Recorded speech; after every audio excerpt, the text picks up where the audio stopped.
At ngayon, narito ang kasaysayan ni Charina. Dito pa rin sa mga ginintuang kasaysayan.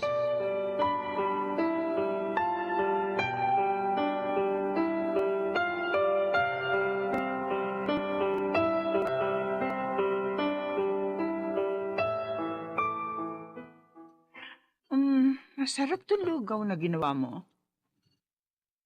Salamat naman po. Nagustuhan niyo, Nay. Oo. Nakakain ako ng marami. Ay, gusto niyo pa po? Lalagyan ko pa kayo? Ay, hindi na. Busog na ako. Mamaya na lang uli. Sige po.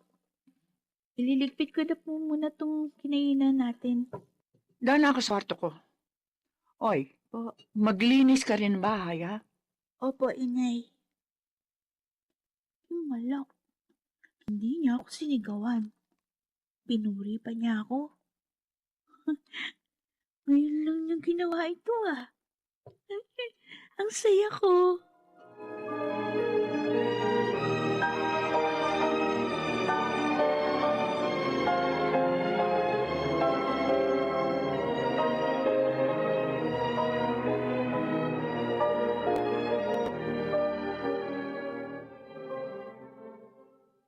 Yung palang dahilan kaya masaya ka? Oo. Dahil napuri ka ni Aling Donata? Hoy, hindi niya ako sinaktan tsaka sinigawan.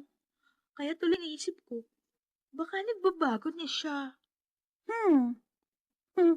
Di pa nakakatiyak. Uy, grabe siya. Bakit naman? Baka kaya lang siya ganyan dahil may sakit siya. Huh? Pwede naman mangyari yun eh. Sana. Talaga nagbago na si Inay. At saka, sana, maramdaman ko na rin. Mahal niya ako.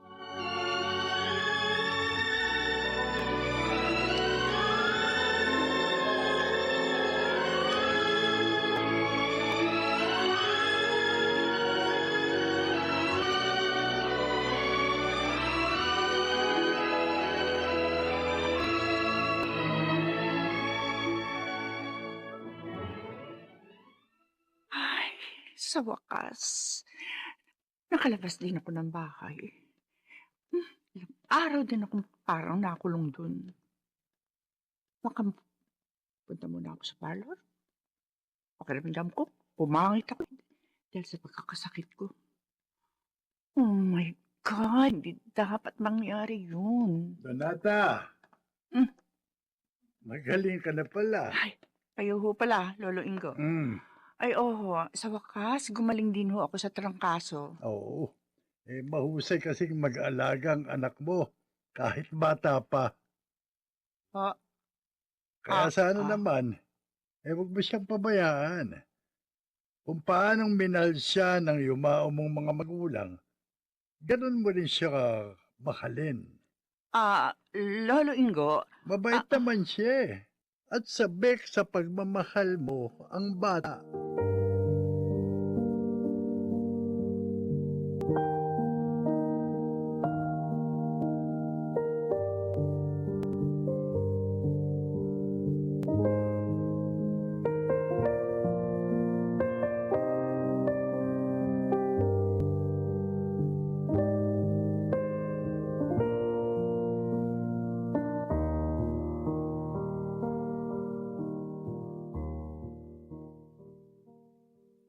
Ano po, Lolo?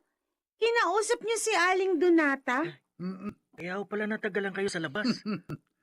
Nakita ko kasi siya naglalakad. Kaya sinabi ko sa kanya, ang matagal ko nang gustong sabihin tungkol kay Charina. Naku, sana po hindi niyo na lang siya kinausap, Lolo. Apo, nagmakasakali lang naman ako na pagliwanag ang isip niya sa mga sinabi ko. Tama lang naman ang ginawa ni Lolo, Marie. Kasi baka pagalitan lang niya at saktan ng kaibigan ko. Palagay ko naman hindi. Hindi naman siya nagalit nang matapos ang pag-uusap namin. Sana nga, Lo. Matauhan na siya. Wawa naman kasi si Charina.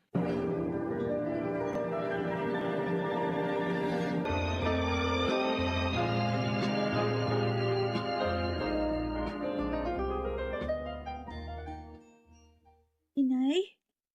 Aalis? po kayo. Oo. May usapan kami ni Arcadio. Pero, okay na po ba kayo? Oo naman, ano? At saka huwag mo nga akong gawing parang bata. Hindi kita nanay, ha? Ay, sorry po. Kayo lang naman po inaalala ko eh. Kasi baka mahilo kayo sa daan. Kaya sarili ko. At hindi ko kailangan ng pag-aalala mo. Nay, At itong bahay, ha? Bantayan mo. Masasaktan ka sa akin kapag nanakawan tayo.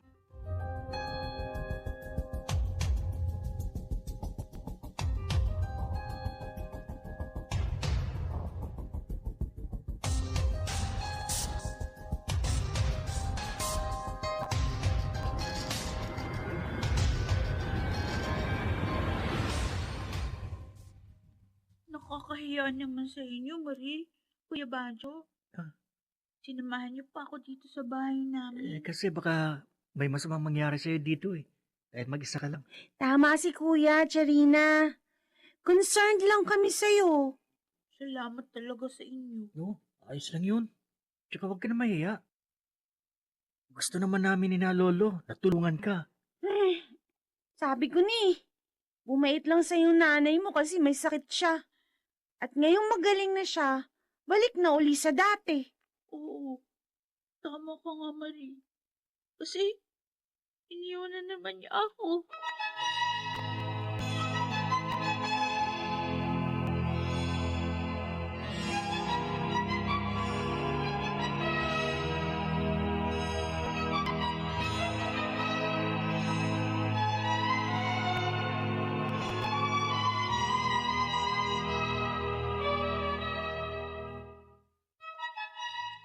Ano, Donna, nagustuhan mo ba itong bahay ko? Oy, gustong-gusto, Arcadio, Oo, honey. sabi ko naman sa'yo, Arky na lang itawag mo sa akin eh. Okay. Dinala na kita rito para makita mong bahay na titiran mo kapag nagsama na tayo. Excited na nga akong tumira dito, Arky. Yan. Ipaampun mo na kasing pangit mong anak para wala nang istorbo sa kaligayahan natin. Makakatira ka na at magbubuhay doon niya dito. Wala kasi akong alam na maaaring umampon sa pangit na yun eh. O sa mga kapitbahay niyo, baka meron doon. Ayoko doon, ha? Ha? Ayoko. Tsak na magiging tampulan ako ng chismis doon. Alam ko na. Alam ko na kung saan mo dadalhin ang pangit na batang yun. Talaga?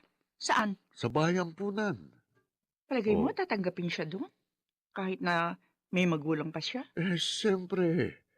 Aarte ka na parang kawawa para pumayag silang iwan mo pansamantala ang batang yun. Pero ang totoo, hindi mo na siya babalikan pa. Ha?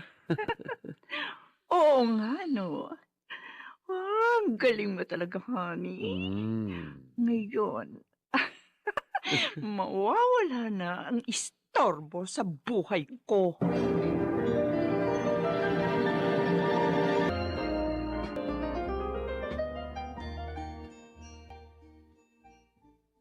Wow! Chicken at spaghetti. Hindi lang yan. May cake din, Cha. Anong meron? Bakit ang daming pagkain dito sa inyo ngayon? Di mo pa naman birthday, Marie? At hindi ko rin birthday. Eh, sino palang may birthday? Kayo po, Lolo Ingo? Batang ito, hindi ako. Gift namin yan sa'yo, Charina. Oo nga, Charina. Dahil naalala namin, birthday mo na bukas. Happy birthday, Charina. Salamat po, Lolo. Salamat sa inyong lahat. Mabuti po kayo. Nakaalala yung birthday ko.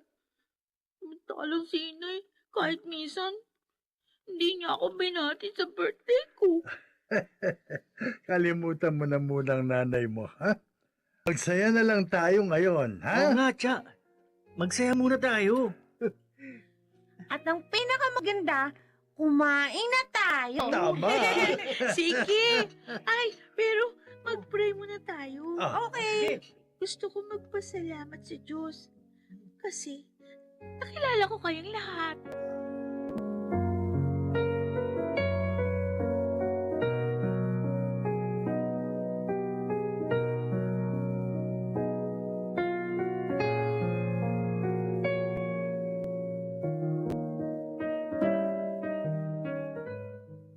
Saan kaya kami pupunta ni inay? Bakit niya pinapaimpake yung mga damit ko? Naalala kaya niya? Birthday ko ngayon. Kaya magpapakasyon kami? Susundin ko na lang nga siya para hindi na siya magalit. Baka nga, magpapakasyon kami. Dadalhin niya ako sa ibang lugar.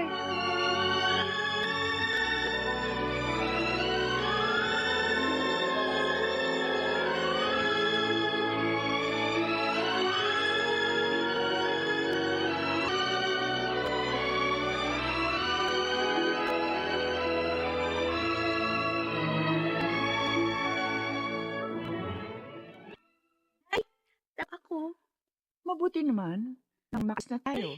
ipapasyal niyo ba ako sa ibang lugar? Dahil birthday ko ngayon? Ano? Birthday mo ngayon? Opo. Kala ko naalala niyo. Kaya tayo aalis. Sa lahat ng ayaw kong maalala, yung pagdating mo rito sa mundo, ang birthday mo. Ay. Dahil doon, lalong nasira ang aking ambisyon. Ganun po. Saan tayo pupunta? Kan, iiwan kita sa isang kakilala. Dahil magtatrabaho ako. Iiwan niyo ako? Bakit po? Magtatrabaho nga ako, ang kulit mo. Isama niyo na lang ako. Ayoko po magkalayo tayo. Promise po. Lalo ko pang sisipagan. Bait ako. Isama niyo lang ako. Pwede ba? Huwag matigas ang ulo mo. At itigil mo yung pag-iyak mo. Hindi mo ako madadala dyan. Bit-bitin mo lang ang gamit mo. Bilis!